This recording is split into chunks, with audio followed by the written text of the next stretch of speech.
సత్యాన్వేషికి ప్రాథమిక అంశం సత్యశోధన. వేల కొలది జనుల్లో ఏ కొద్ది మందో జ్ఞానసిద్ధి కోసం ప్రయత్నిస్తారు. అలా ప్రయత్నించిన వారిలో ఒకానొక్కరు మాత్రమే యథార్థాన్ని తెలుసుకుంటారు అనేటటువంటి వాక్య శ్లోక నిర్మాణాన్ని మనం చూసే ఉంటాం, వినే ఉంటాం.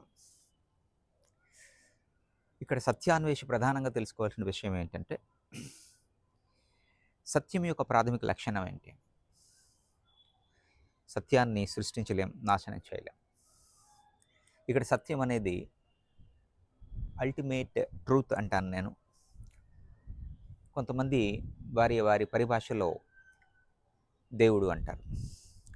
సో ఏమనుకున్నా ఆ యొక్క స్థితికి వచ్చిన నష్టం ఏం లేదు. అంటే మతం రంగు అంటకుండా ఉంటే నష్టం లేదు, మతం రంగు అంటితేనే ప్రమాదం. మీకు అర్థమయ్యే పరిభాషలో చెప్పాలంటే, సముద్రం చేత పరివేష్టించబడినటువంటి ఒక చేప సముద్రాన్ని తెలుసుకోవాలనుకుంటుంది. అది ఉన్నదే సముద్రంలో, సముద్రాన్ని తెలుసుకోవాలనుకుంటుంది. సాధారణంగా చూడండి, ఏదైనా మనం తెలుసుకోవాలి అని అనుకుంటే తెలుసుకోవాల్సినటువంటి వస్తువుకి ఆ విషయానికి మధ్య కొంత దూరం అవసరం అవుతుంది.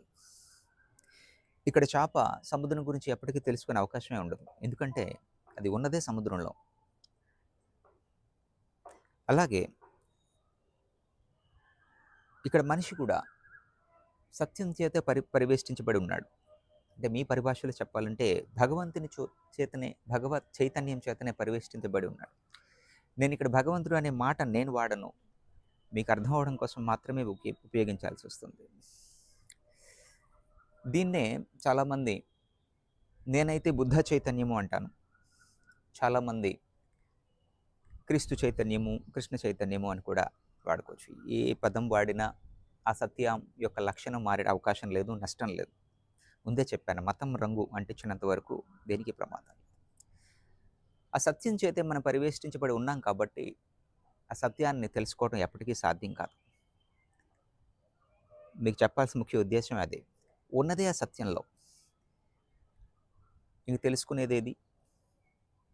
ఆలోచించండి ఒకసారి. బోధి వృక్షము లేదు, మెరిసే అద్దము లేదు, దుమ్ము పడే చోటేది అంటారు ప్రజ్ఞాపారమితిలో ఒక చోట.